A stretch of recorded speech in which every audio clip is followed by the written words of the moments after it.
When people think about casinos, they tend to focus on the obvious things: the flashing lights, the sounds, the sense of chaos. But none of those are the real trick. The most important thing a casino takes from you isn't money, it's your sense of time. Step inside any casino, and what you are unlikely to even realize is that there are no clocks, no windows, no clear markers that tell you whether it's morning or night outside. Time inside a casino is meant to feel suspended. Day and night blur together, minutes stretch, hours pass without friction. Lighting plays a major role. Casinos avoid harsh shadows or natural light. Instead, they use warm, even illumination designed to feel comfortable and timeless. Not bright enough to energize, not dim enough to signal rest. The soundscape is just as carefully engineered. The familiar chimes, bells, and electronic tones aren't random. They're tuned to be pleasant, rewarding, and continuous. Loud enough to be noticed, but never so loud that they become irritating or fatiguing.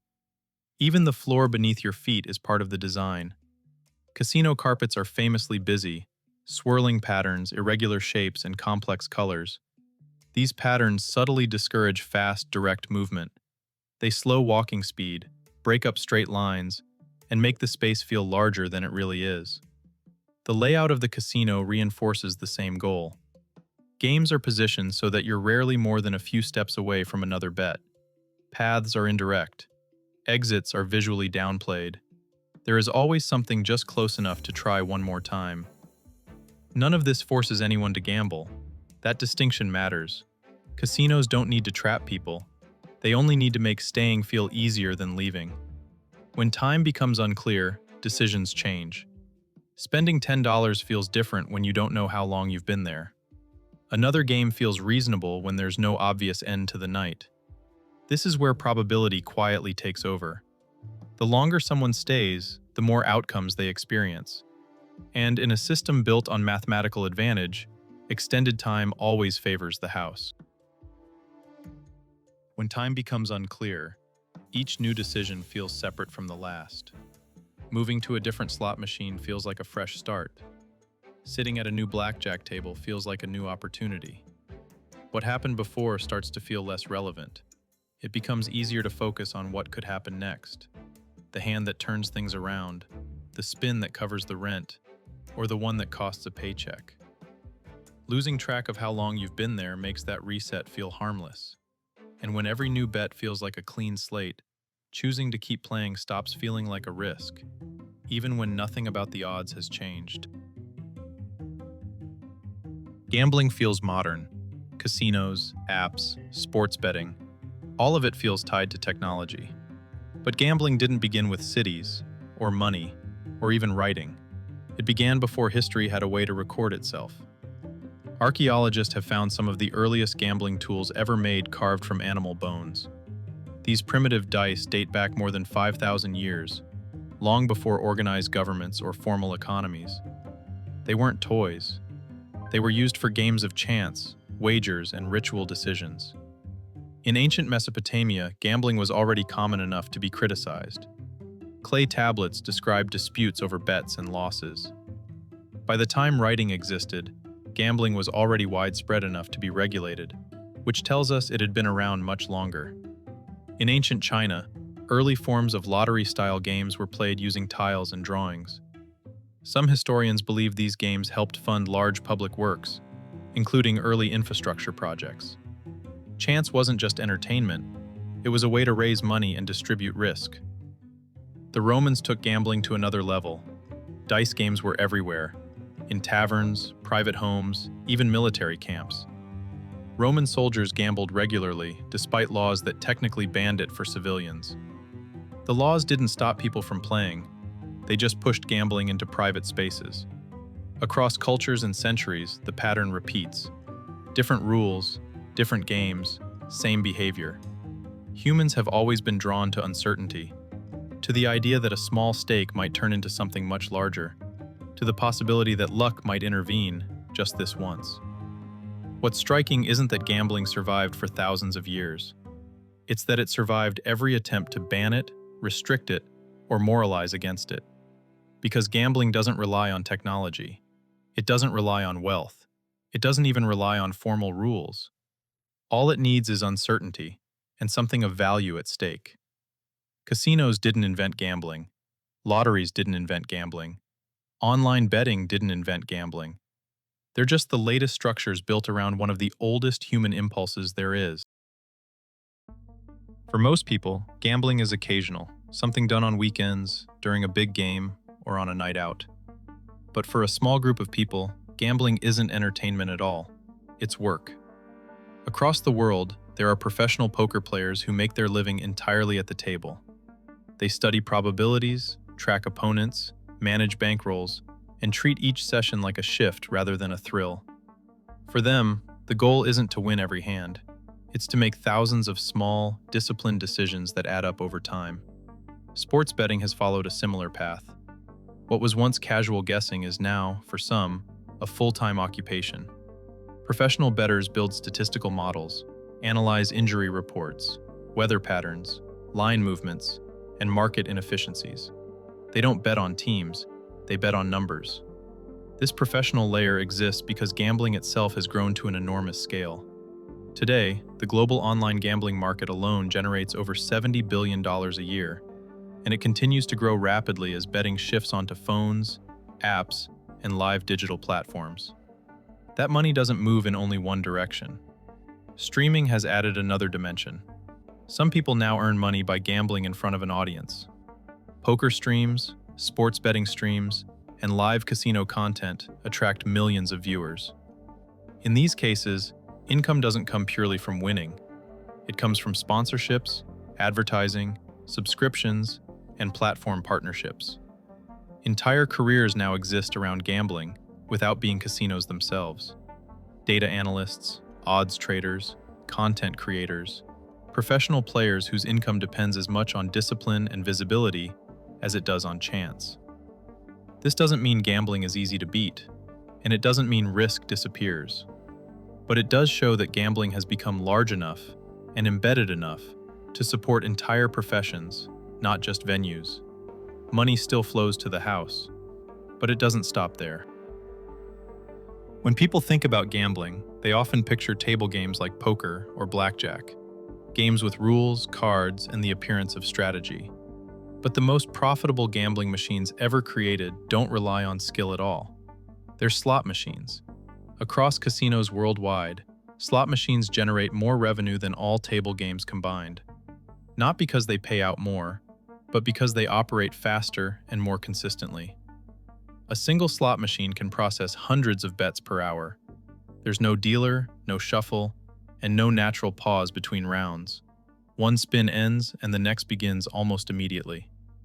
Modern slot machines are powered by random number generators. The outcome is determined in an instant, long before the reels finish spinning. What the player sees is a reveal, not a decision. Each spin delivers a rapid burst of anticipation, followed by an outcome.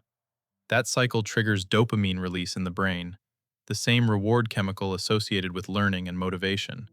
Wins spike it. Near misses spike it. Even the act of pressing the button can.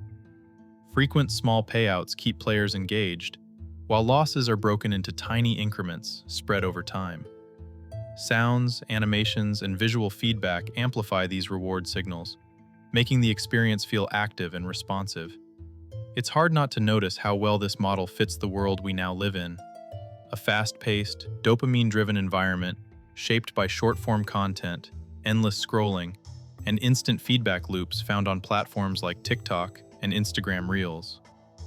Slot machines don't require confidence or knowledge.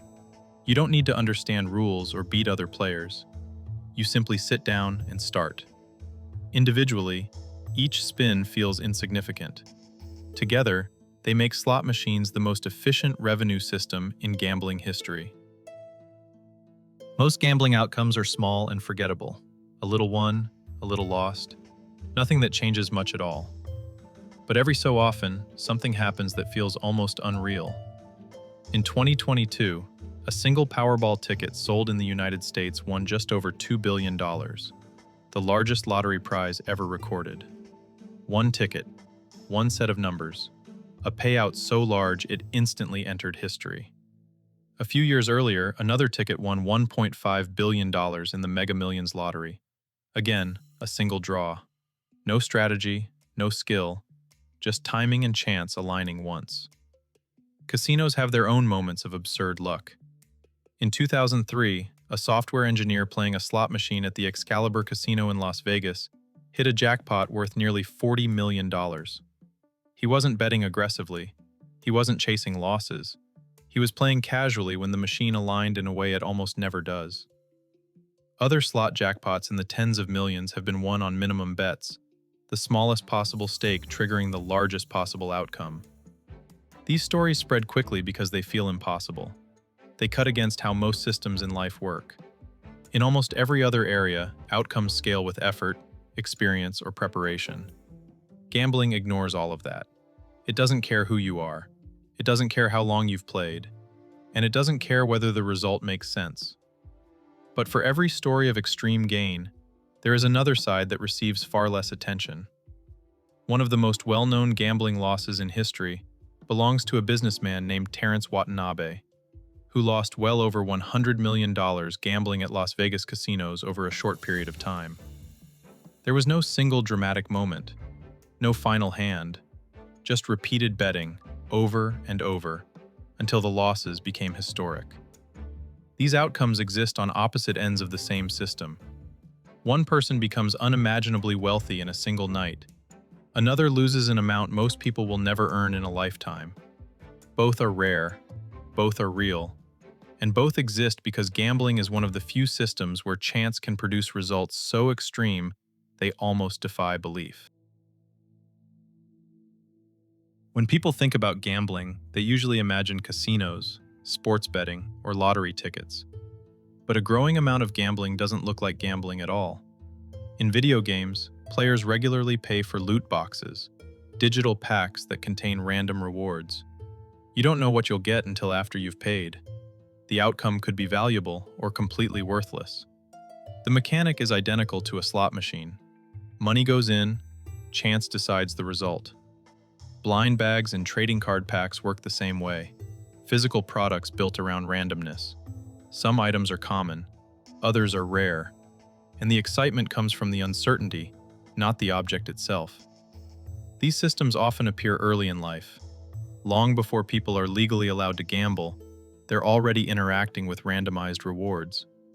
What makes this different from traditional gambling is how normal it feels. There's no betting floor, no cash exchanged in public. Just small purchases, repeated often, framed as entertainment. Sports have followed a similar path. Odds are now embedded directly into broadcasts. Live updates appear mid-game. Betting is presented as an extension of watching, not a separate activity.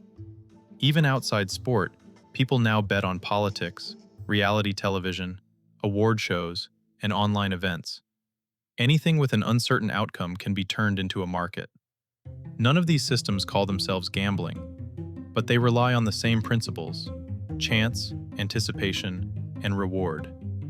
Gambling hasn't disappeared into the background, it's blended in, and because it looks familiar, harmless, and ordinary, it often goes unnoticed.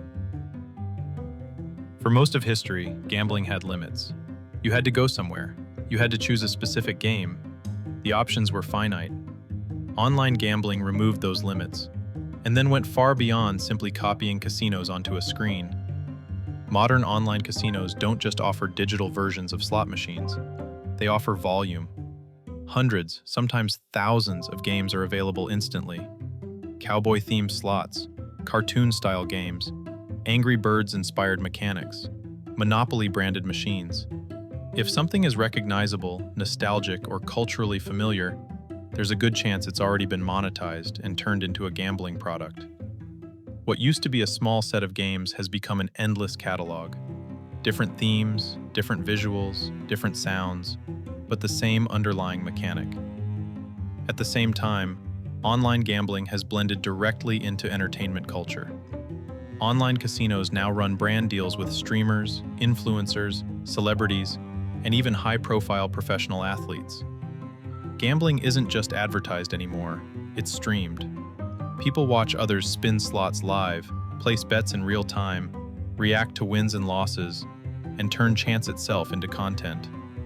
On some streaming platforms, slots and gambling have become one of the most watched subcategories, drawing millions of views. For many viewers, gambling isn't something they actively do, it's something they passively consume. What makes this shift significant isn't just scale, it's proximity. At no point in history has gambling been this close to everyday life. It lives on the same platforms as music, gaming, social media, and live streams. It's one click away, always available, and constantly visible. Gambling didn't suddenly become more appealing, it became more embedded. And that expansion into content, culture, and constant access may be the most important change gambling has ever undergone.